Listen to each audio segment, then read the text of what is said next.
know why I feel this way. It's because of the server I love to play. Adventure for me every day. Play on the server the TimeShot way.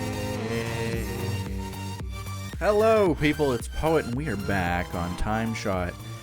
Now, I've been working on the Haunted Mansion here for a little while. I don't know how much I'm spoiling. Probably a lot. Considering, it's not Halloween yet.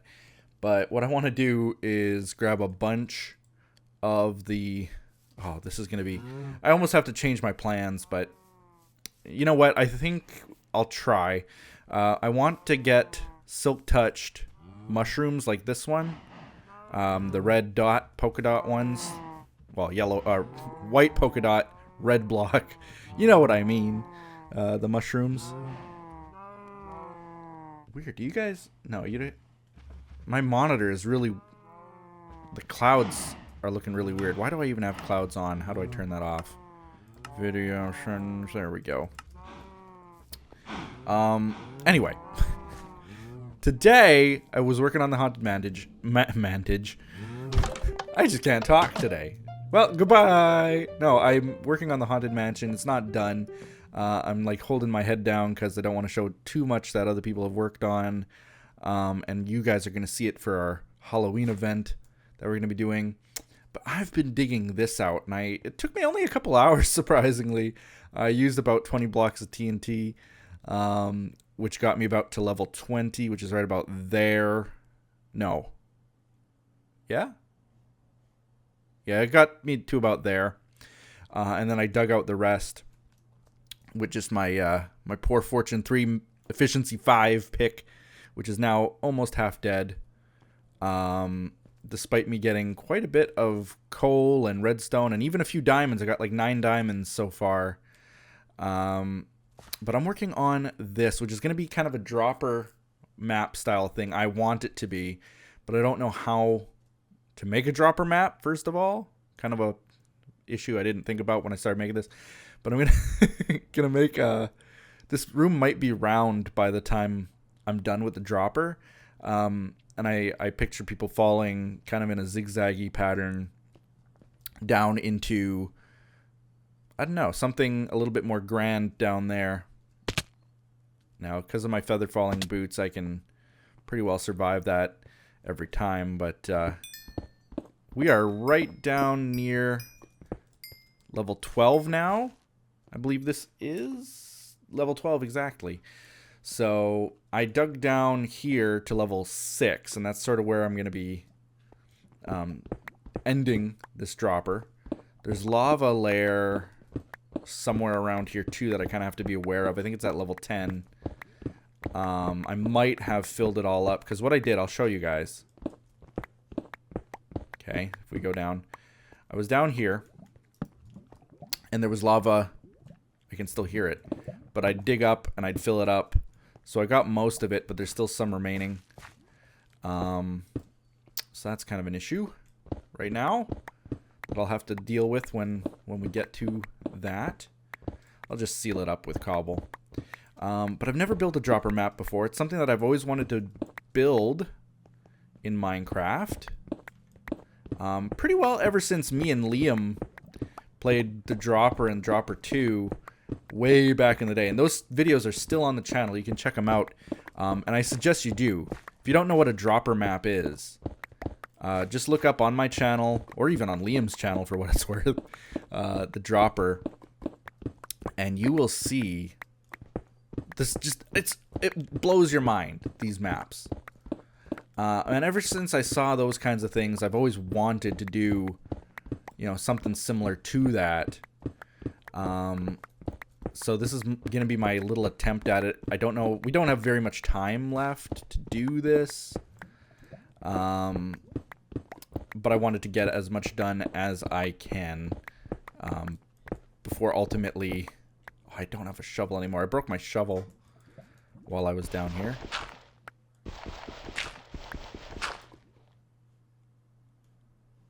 Yeah, I built this room one block too far on one side, so I kind of messed up there.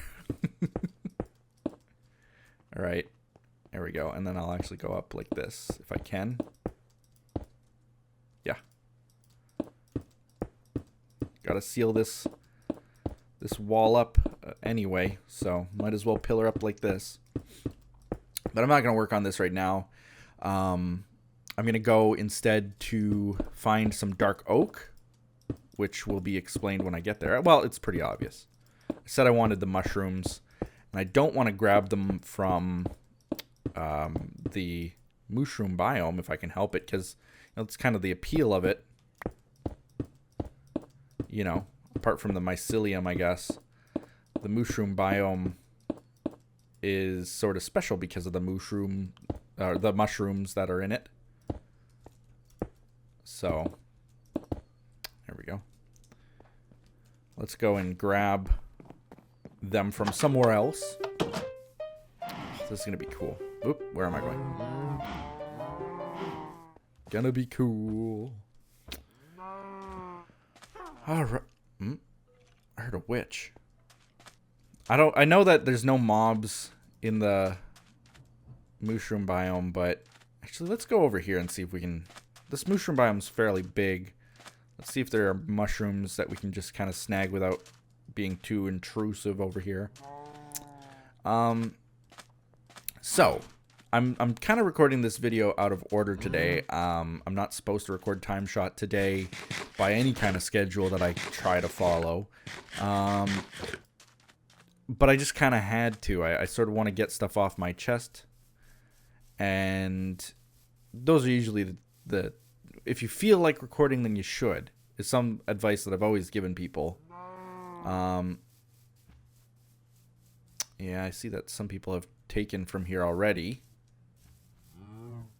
But it looks like they were pretty selective. I'm going to go and see if we can find some dark oak. The only place I know of is Mara's. I don't know if I should take from there. Hold on. You know what I'll do? I'll actually go and see if I can find the overviewer for TimeShot. I'm loading it up now. I got it. I'm just looking right now for dark oak. Dark oak. Okay, I got 2 in my sights. 3. Is that a dark oak or a jungle? That's a jungle.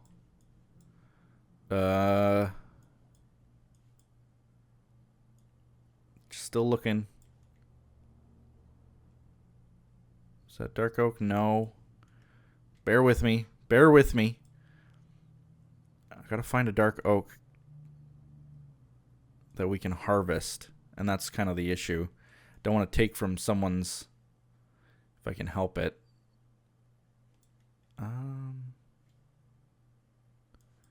Okay. Well, it looks like there's only really, strangely, like 1 on the entire server. And from the looks of it, it's weird. There's only like maybe 1 on the entire server. Dark oak. Maybe 2, but I didn't see the second one. And it only had like 3 red mushrooms. I'm starting to think I'm not going to be able to use the red mushrooms here. But no, I'm not going to be able to. There's just no way. Even if I harvested every single red mushroom here, it's not going to be enough. No. No, it's not going to be enough. Wait, do these ones give me brown? Oh, they do. How does it know? How does it know?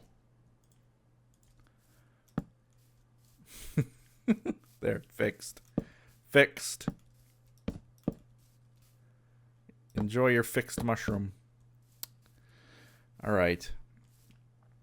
So, the reason I wanted to talk to you guys today was sort of the result of, I gotta figure out what kind of block I'm going to use now. I think maybe leaves. For that, I'm going to go to the jungle, I think.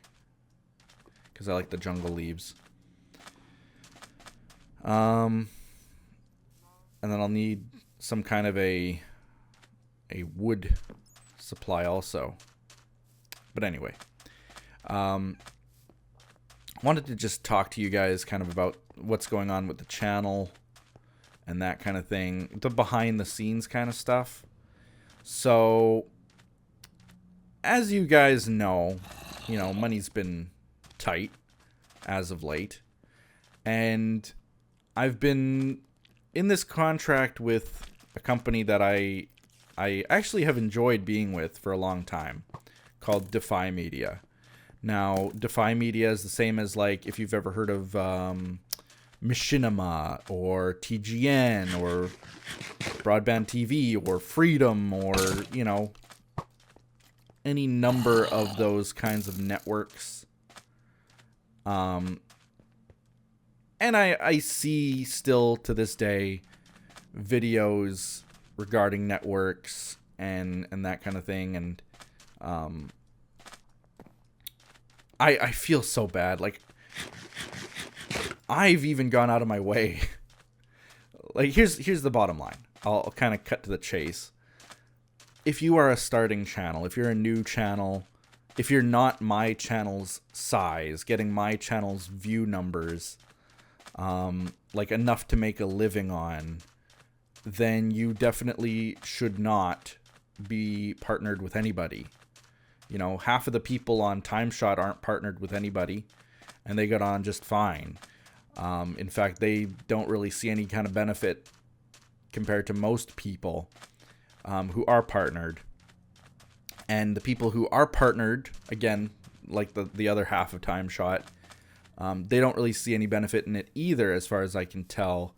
But it just seems like it's one of those things that people feel that they need to do. Like, you start your YouTube channel, you start getting some views. The natural progression is, I want to be associated with Curse Network or Freedom Network or whatever, what have you. Because it's what every other channel does.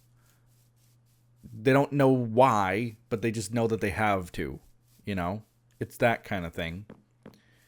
And I try sometimes to educate people as to why they shouldn't partner with a network. And again, I stress, if you're my size, or even, getting decent views to the point where you're making a little bit of money on the side, then maybe look at partnership. And I'll get into that in a second. But if you're starting out, don't do it, because there's no benefit. They don't prevent copyright takedowns.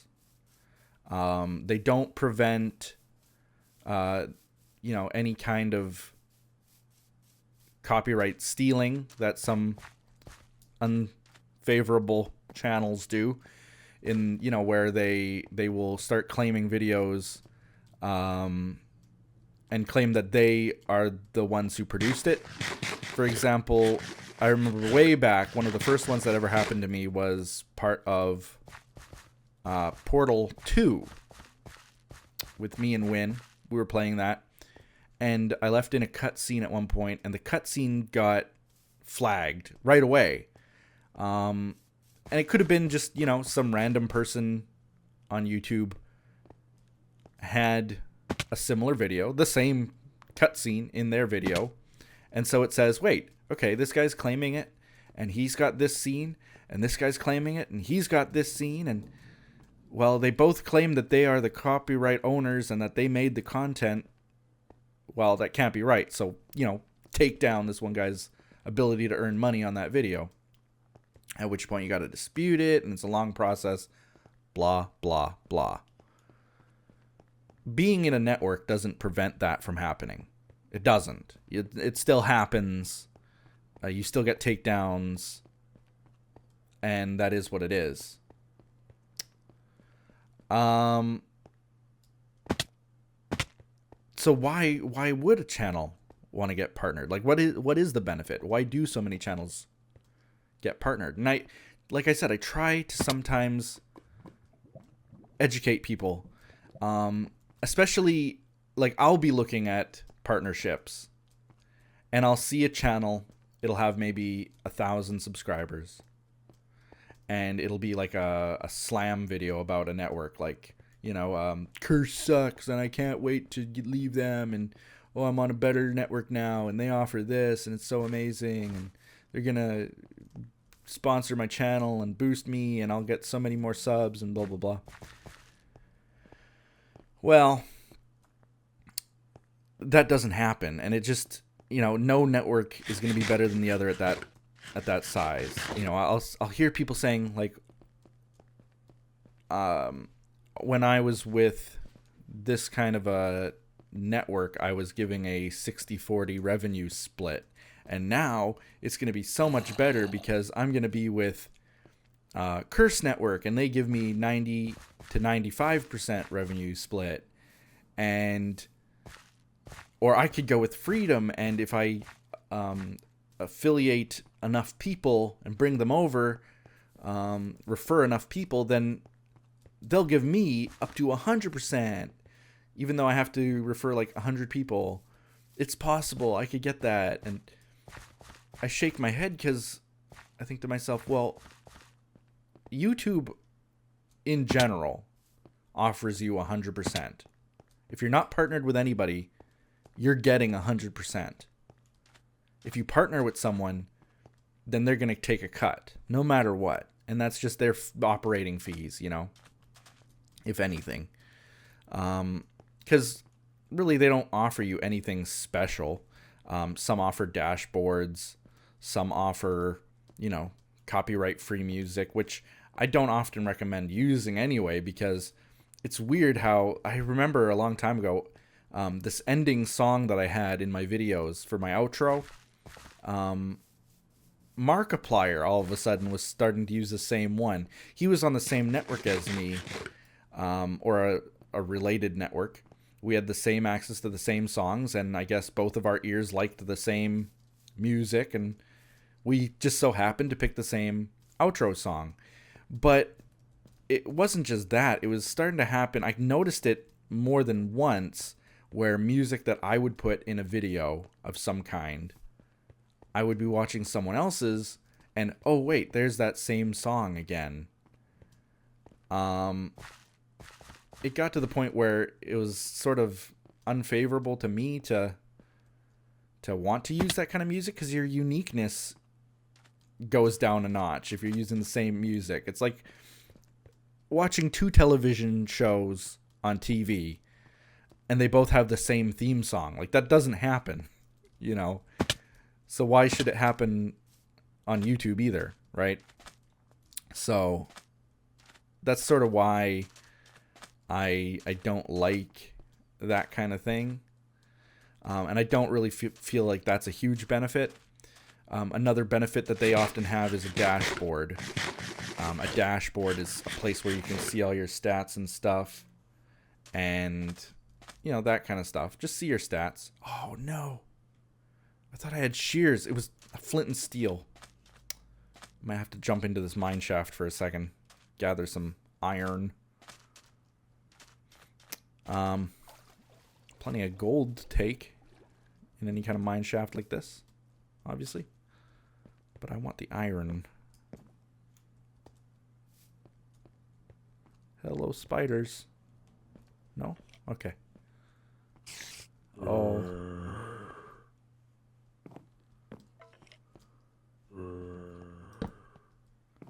Wow, if I ever needed...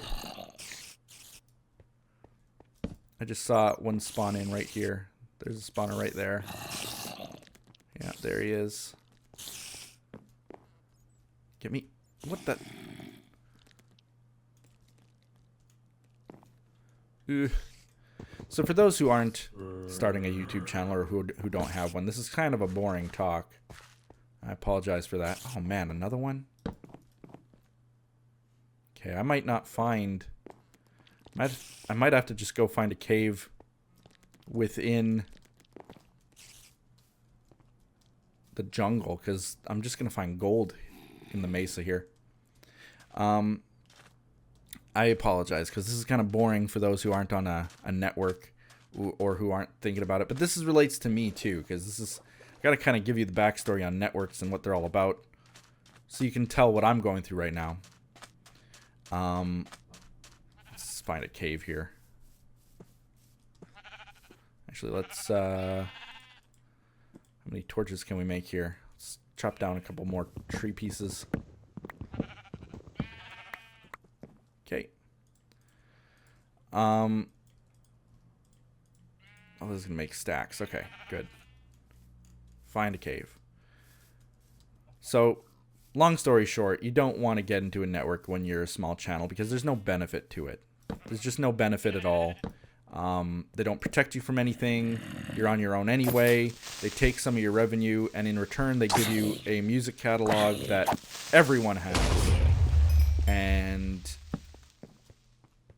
basically, that's it. They give you a dashboard that YouTube's dashboard, the analytics, they're not bad. It's not bad. All you need to know is, you know, what your views are, what your subs are, how much money you're making. Seeing it in a different color on a different website, which hasn't been updated in months, is not appealing to me. So again, not a real benefit. So then the question is, what benefit is it to larger channels? And this is why I said it was different.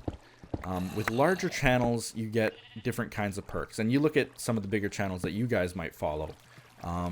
Anybody like Sky Does Minecraft, Captain Sparkles, any of the Mindcrack guys, you name it. You know, the bigger channels that make enough views to make a living on. Okay, so you know who those guys are going to be, the Ant Venoms of the world. They get perks, and I've gotten perks. You know, full disclosure, I've gotten perks from these networks before. And a lot of people say, well, you can't tell me what your revenue share is. You can't tell me that. And, you know, I think it's just personal preference. Some networks say you can't, but I'm pretty sure mine doesn't care. Bottom line, though, is that they give you perks. Sometimes, I know that one, I don't even remember what one it was now at this point. Yeah, I can't remember. It might have been Machinima. It might have been, I don't know, something similar to that.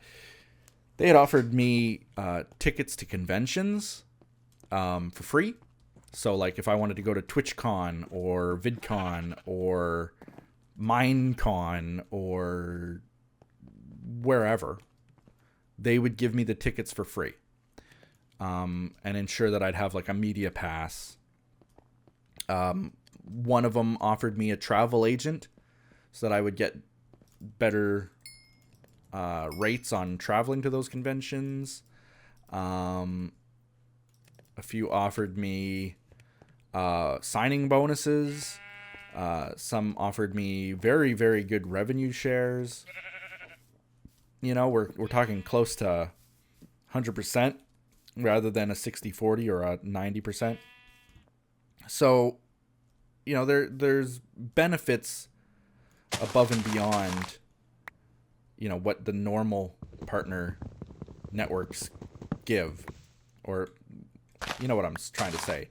Like, there's two tiers of partners, the managed and the non-managed. They call them affiliate. And this isn't something that they really widely talk to people about, but it's out there. And the difference is that you do get blocked from copyright claims.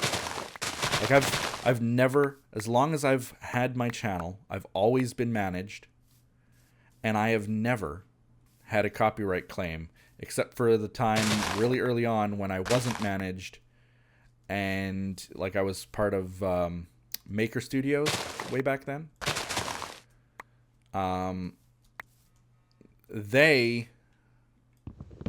I got a copyright claim on there for like Portal 2 and stuff like that, right? So, you know, you can get them, but it's rare. for the most part, you're protected against things like that. Boy, it is laggy in this place. Maybe it's just me. Either way, they give you perks, and I'll be honest with you guys, I've had a lot of these perks. I haven't had, the ability to travel or anything like that, because I've been happy with what I've got. And I'll be honest again, what I've got is not a lot. I could have had much better through the years, but I choose, I choose a life of simplicity, I guess. Like I said, I don't find the music catalogs a benefit. I don't care about dashboards and things like that. I don't want it. All I want is to be able to run my channel the way I want to run it and not have anybody tell me what to do and let me make my money the way I make it, you know? So what then is the benefit? The copyright protection, for sure, is a major benefit. I don't want to have to ever make content and then worry about not making money doing that. You know, that's the biggest complaint that all these people have when it comes to YouTube and their policies and stuff. You know, the fact that, hey, I'm doing this, I'm making this, it's mine, and I'm not making money doing this, you know? So I don't want to have that complaint. I've always loved the copyright protection stuff. And that's the only benefit that I get. You know, I don't have the travel bonus and the signing bonus and all that kind of stuff.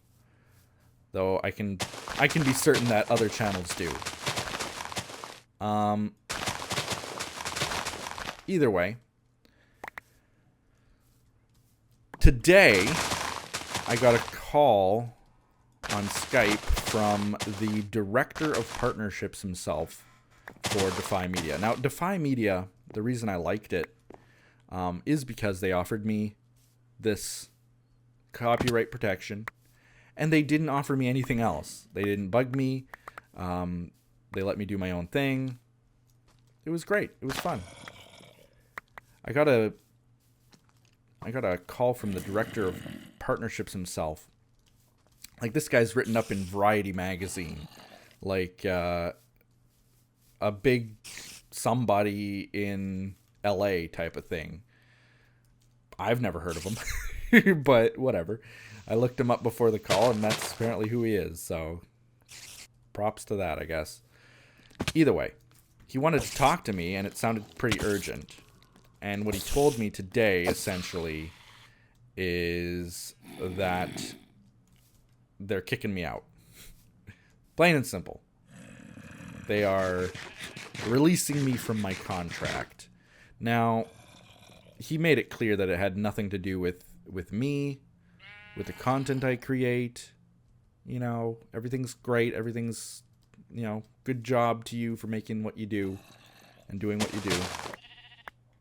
But they're going to be focusing more on things like Smosh, Clever TV, Break TV, or whatever it's called, and the college humor. They own all of that. And, you know, they don't really focus on video game channels. They just don't. And he was pretty honest about that. He said, like, your contract is one of the most unique ones that I've seen. But we just don't focus on your kind of content anymore. We just don't. And we're going to be focusing now on the more, variety show style stuff. Like the Rhett and Link style, Good Mythical Morning style stuff. Rather than dealing with general partnerships of people like me who, you know, take up some of their support time, and for what? They're not really making any money off of it. It doesn't make sense to them. So they let me go. But I'm not sad about it. Despite everything I said about, you know, it being great because they'd left me alone and I did my own thing.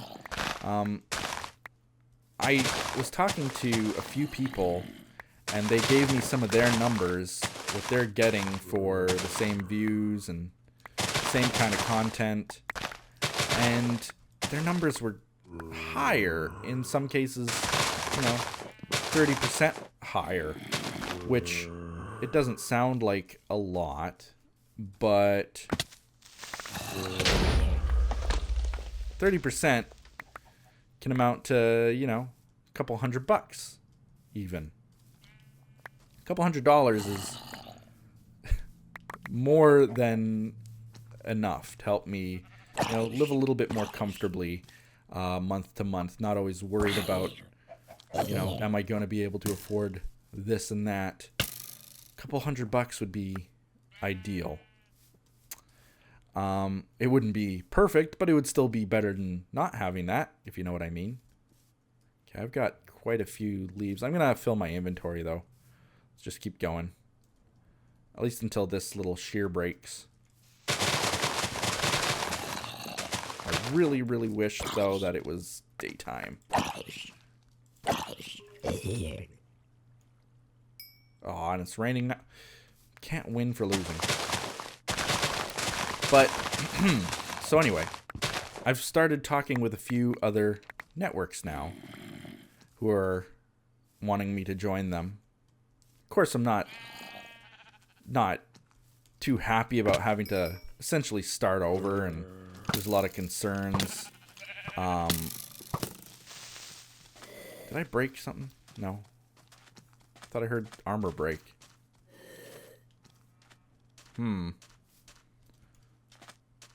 Okay, I'm gonna just leave now. I'm dropping the shears. Drop the mic, walk away. I'm going to... Where's food? It's becoming daytime-ish. I need wood now, too. I don't know where I'm gonna really get that. Maybe from just up here. Nobody cares if there's trees in the mesa, do they? So anyway, I've been approached by a few other networks, and it's looking kind of exciting, but I'm still in between, like, how do I start over again? And will I be making the same kind of money? And why are they offering me this when they'd be losing money on it? And, there are a lot of questions that are left kind of unanswered, and you sort of just have to take a chance and hope that you're not being sort of screwed, for lack of a better term. So it's sort of a scary crossroads that I'm at. That's sort of why I wanted to just kind of chat with you guys about it. Not so much to get your opinions on it or anything like that, but more or less just to let you know sort of the fears that I have, the nerves that I'm getting. But it's all going to be good in the end. I mean, I've been through it before. I've been with Maker, I've been with RPM, I've been with Curse, I've been with Defy, I've been with Alloy. I mean, you almost can't count the number of networks on one hand that I've been in since I've started YouTube in a short 4-year span, 5-year span. And so part of that's a little sad, I wish that I could have been more loyal to some of them, especially when you have like the CEOs on Skype. I had the CEO of Curse on Skype, and he was really helpful in letting me know a lot of the behind the scenes stuff with regards to networks and why this doesn't matter and why this does matter, and things like that.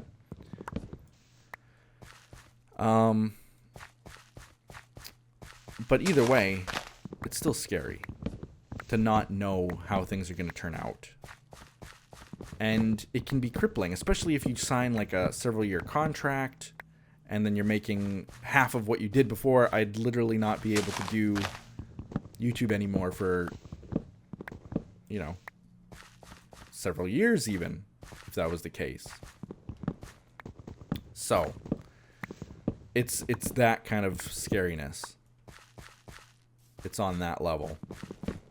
But I just kind of wanted to let you guys know the ins and outs about partnerships, why I'm getting partnered. I'd like to be partnered again simply because I like the copyright protection.